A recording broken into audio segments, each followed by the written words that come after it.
My name is Elena." He thought I'd beg.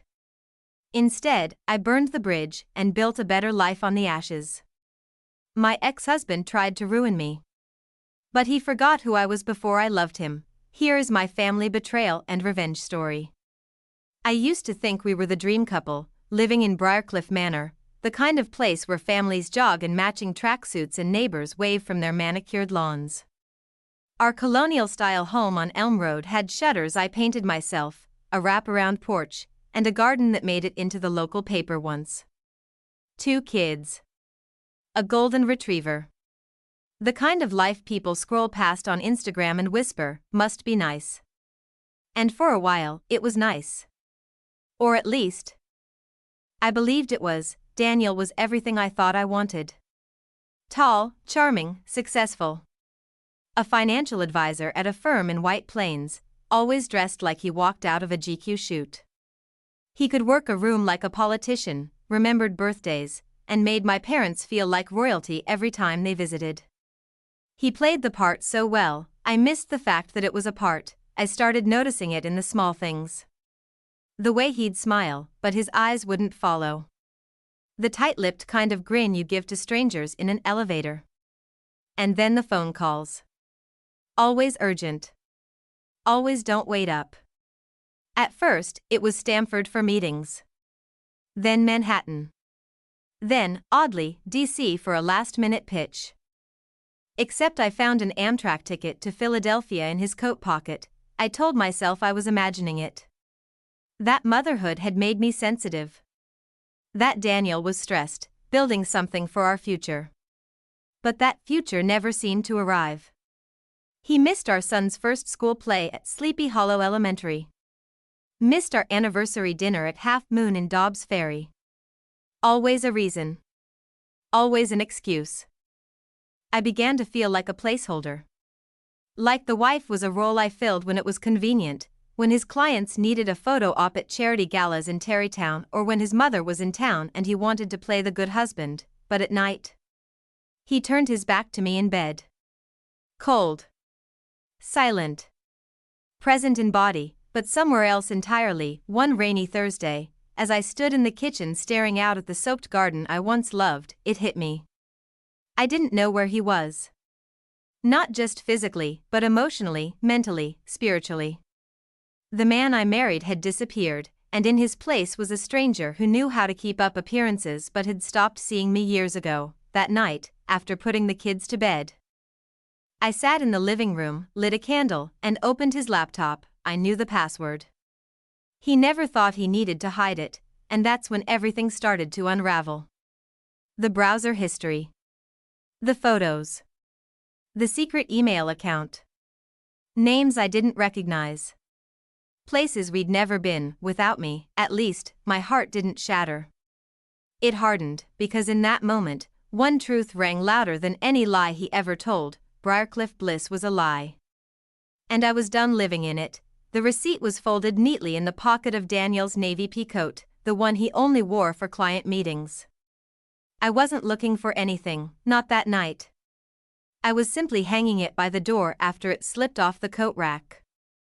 But something told me to check the pockets. I wish I hadn't, but I'm glad I did. Blue Hill at Stone Barns. The name alone punched me in the chest. That place wasn't just a restaurant, it was our place. The last time we were there, Daniel toasted to forever, right after our second son was born. It wasn't the kind of place you visited casually.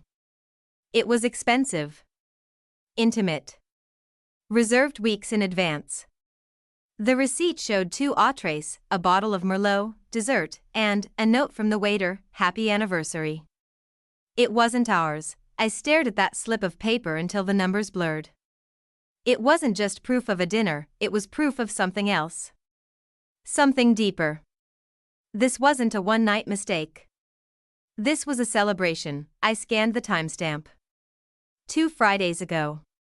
The night he told me he had to fly to DC last minute because a client threatened to pull out. He kissed me on the forehead that evening, suitcase in hand, said he'd call when he landed. He never did. Suddenly, The lies weren't just stories, they were evidence. I took a breath and pulled up our shared calendar.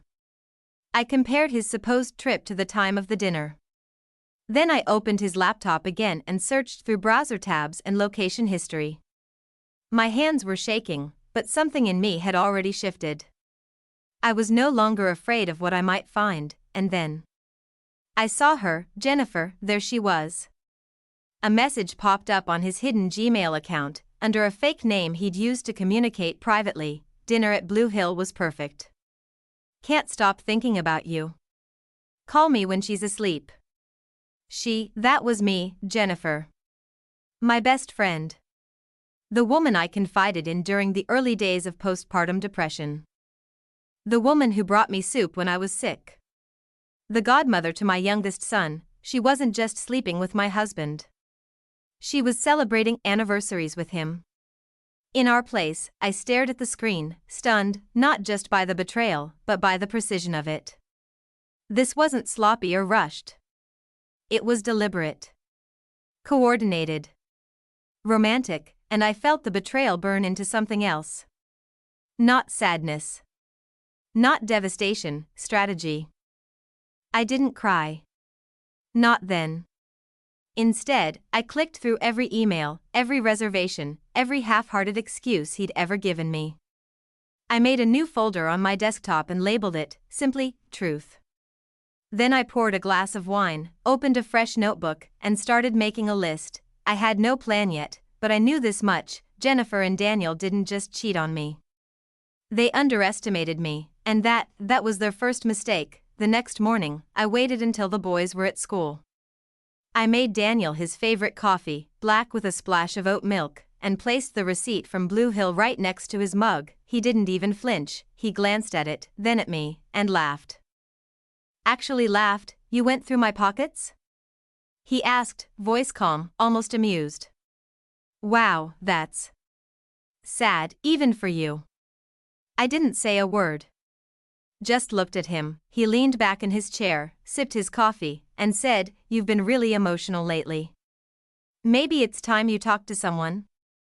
His voice was slow, deliberate, measured like a surgeon making the first cut. Gaslighting. Textbook. He didn't deny the dinner. Didn't explain the note. He didn't have to. Instead, he made me question whether I was making a big deal out of nothing. He turned it around so fast, I almost lost my footing. I took a breath.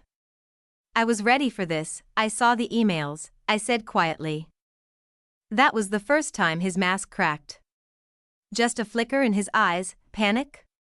No, it was sharper than that. Calculation. He was measuring how much I knew. He stood, slowly. You've clearly been snooping, he said, voice tight now. You're paranoid. And unstable. You've always had this fragile side. That was the dagger. The word fragile, he'd used it before. When I cried after my mother died. When I broke down during my second pregnancy. When I said I felt lonely. Fragile, like I was a problem to be handled, not a woman to be loved. He put his hands on his hips, the way he always did when he wanted the last word. I think you should talk to someone before you destroy this family over your imagination. I wanted to scream. I wanted to throw that coffee in his smug, lying face. But I didn't. Instead, I smiled. You're right, I said softly. I'll talk to someone. And I did. Her name was Laura Perry, and she was the top divorce attorney in Scarsdale. That afternoon, while Daniel was in Stamford working, I sat in Laura's glass office, watching the Hudson River shimmer behind her desk as I handed her the first folder labeled Truth. Emails. Dates. Receipts. And a copy of my aunt's lake house deed, quietly transferred into an LLC 6 months ago. He thought it was still under both our names. He was wrong. Laura didn't blink. She skimmed through the documents and looked up at me. You're smarter than most, she said. And way ahead of the game. I nodded, because Daniel didn't just betray me. He tried to rewrite the story so I'd doubt my own voice. But he forgot something crucial. I may have been quiet. But I wasn't weak, and now, I was done being gaslit. I was going to burn everything down, legally, silently, and strategically, and I would make sure he never saw it coming. Laura Perry's office didn't look like a war room, but it was. Glass walls, mahogany desk, sunlight pouring in through tall windows that overlooked the Metro North tracks in Scarsdale. Sleek. Quiet. Sharp, just like her, she didn't waste time on small talk. After glancing through the folder labeled Truth, she looked at me with the kind of calm I didn't know I needed. "He's arrogant," she said, tapping the edge of the receipt from Blue Hill. "Which makes him sloppy. That's good for us." That's when it stopped feeling like survival. It started feeling like strategy. Over the next few weeks, I became two women. One, the loving wife, packing school lunches, laughing at Daniel's fake stories, leaving wine out for him after his long workdays. The other? Ruthless. Calculating. Focused. Laura taught me how to build the case. She told me to stop confronting him directly. Let him feel safe. Let him relax. Arrogance is your advantage. So I smiled more. I cooked dinner. I even invited Jennifer over for coffee one afternoon. She actually showed up. I kept my face calm as she sat at my kitchen island, the same place we used to drink wine and talk about motherhood. She asked if I was okay. Said I looked tired. I wanted to grab her perfect little face and scream, "How do you lie so easily?" But I didn't. Instead, I smiled and said, "Just a lot on my plate." And while she sat there pretending, I glanced at the little voice recorder tucked in my sweater pocket. Laura's idea. You'd be surprised what people say when they think they've won. Jennifer didn't admit anything directly, but the tone, the way she danced around Daniel's name, the cryptic "I just hope everything works out for you" comments, it was all recorded. Later that night, Daniel came home late, reeking of cologne that wasn't his usual scent. He made up a story about a networking dinner in Rye. I kissed him goodnight and waited for him to fall asleep before checking his second phone, one I'd discovered taped under the passenger seat of his car. That phone was gold. Text threads. Photos. Voice notes. Plans. He wasn't just cheating, he was strategizing with Jennifer to take the house, to position me as unstable, even to shift custody of the kids. They'd already spoken to a lawyer in White Plains, but here's the thing, I already had Laura, and Laura had everything. We documented financial inconsistencies, how he moved money into accounts under his cousin's name in Jersey. We tracked down false statements in his business tax filings. We built a timeline, cross-referencing every lie, every omission, every breadcrumb he left behind, every kiss I gave him after that felt like sealing another envelope. He had no idea. While he plotted in shadows, I built my case in sunlight. Because betrayal makes you sharp. And quiet women, we carry knives behind our smiles. From the outside, our home on Elm Road looked like the picture of suburban peace. The lawn was neatly trimmed. Our sons' bikes leaned against the porch railing. I even hung fairy lights for the fall season. Just like I did every year. Neighbors waved. The mailman smiled. No one suspected a thing, least of all Daniel. Inside, I played my role with Oscar-worthy precision. I packed organic snacks in the boys' lunchboxes, volunteered for the Halloween party at school, and even massaged Daniel's shoulders when he came home exhausted from Stamford. He'd lean into me, confident, arrogant, completely unaware he was sleeping beside a woman who was dismantling his life piece by piece. I moved in silence. The first step was the joint account. Every week, I transferred small amounts into a new trust account Laura helped me set up under my maiden name. Nothing large enough to raise alarms. Just quiet, steady withdrawals. 100 here. 50 there. I labeled them as school supplies or groceries. He never questioned it. He thought I was still his little housewife, loyal, naive, and just busy keeping the kids alive. I moved the title for the car into the trust, too. Then I had the lake house paperwork officially shifted under the LLC's name, the one I'd set up the year before in case of emergencies.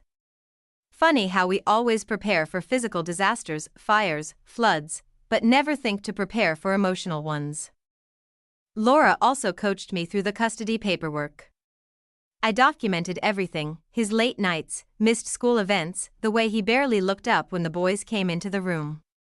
I even kept screenshots of the texts where he dismissed my parenting or called me unfit in private conversations with Jennifer. Every interaction with him became evidence.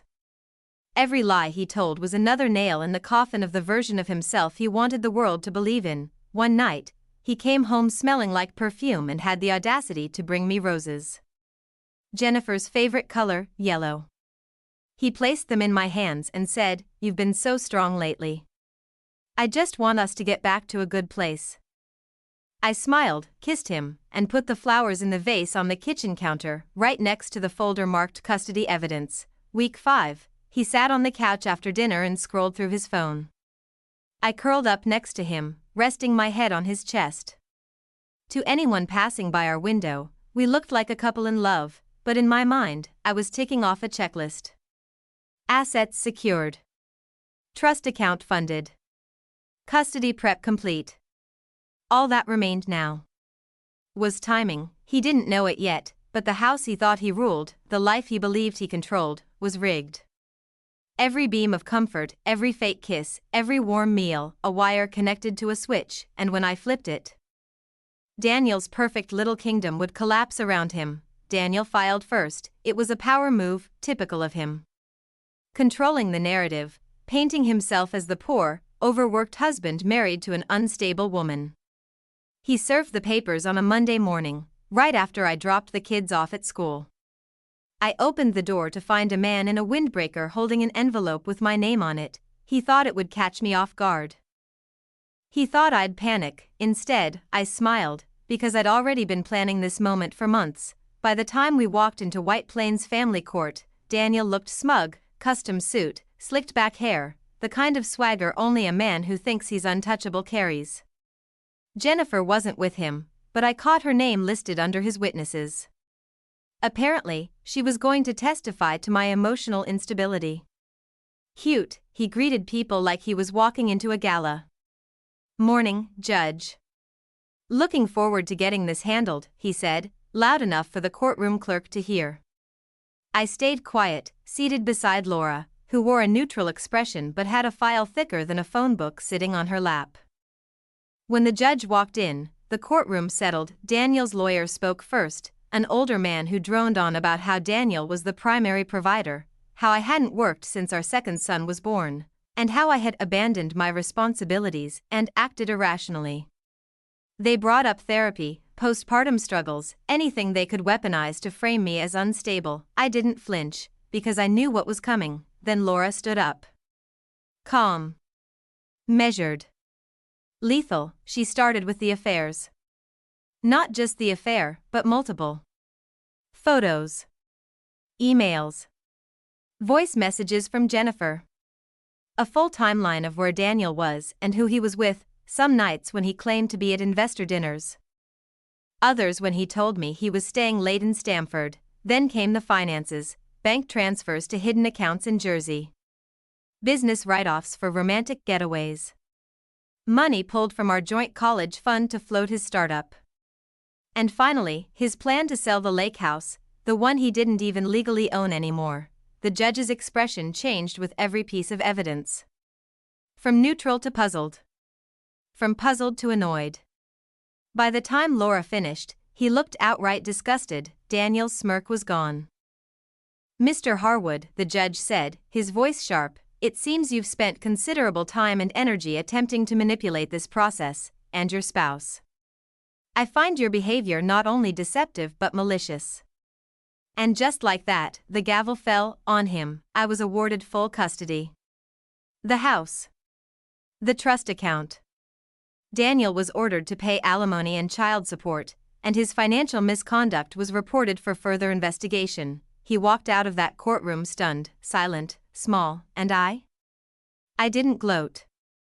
I didn't speak, because the truth had done all the talking. Daniel always prided himself on being 2 steps ahead.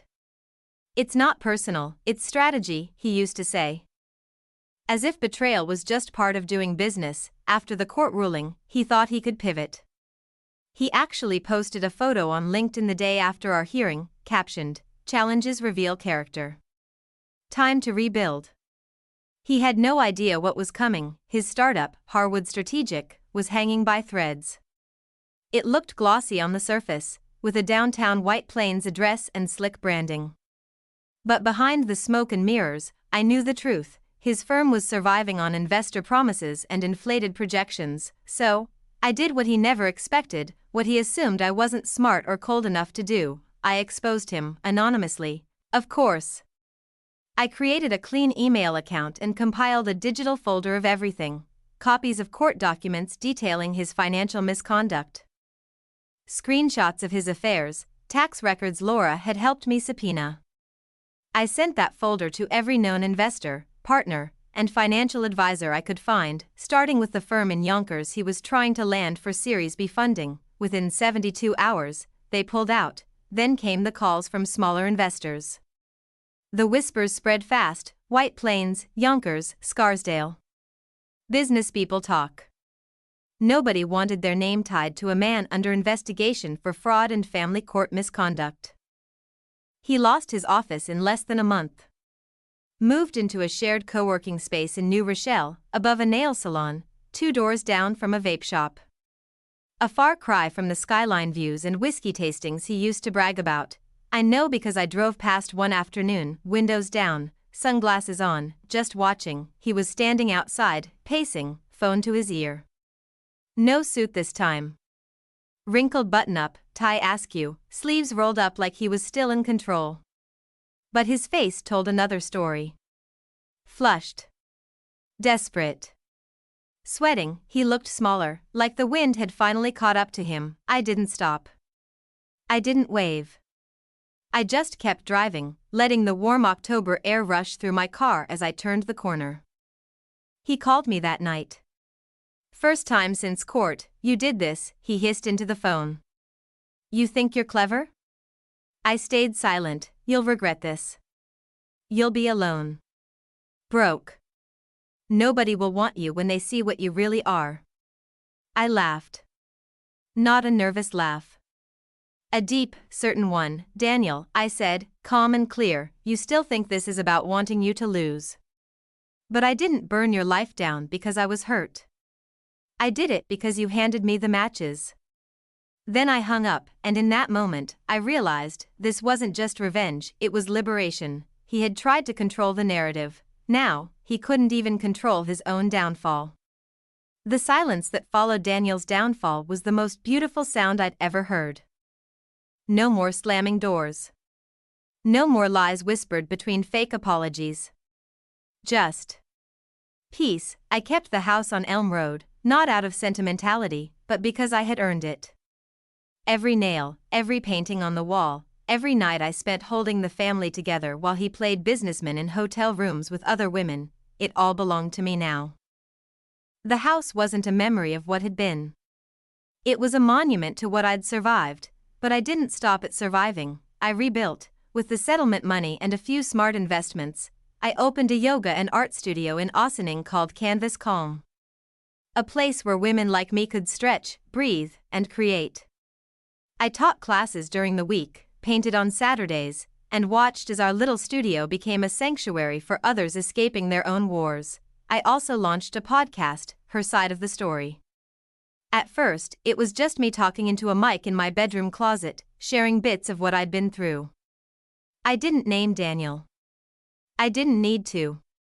The story resonated on its own. Within 3 months, we had 10,000 downloads.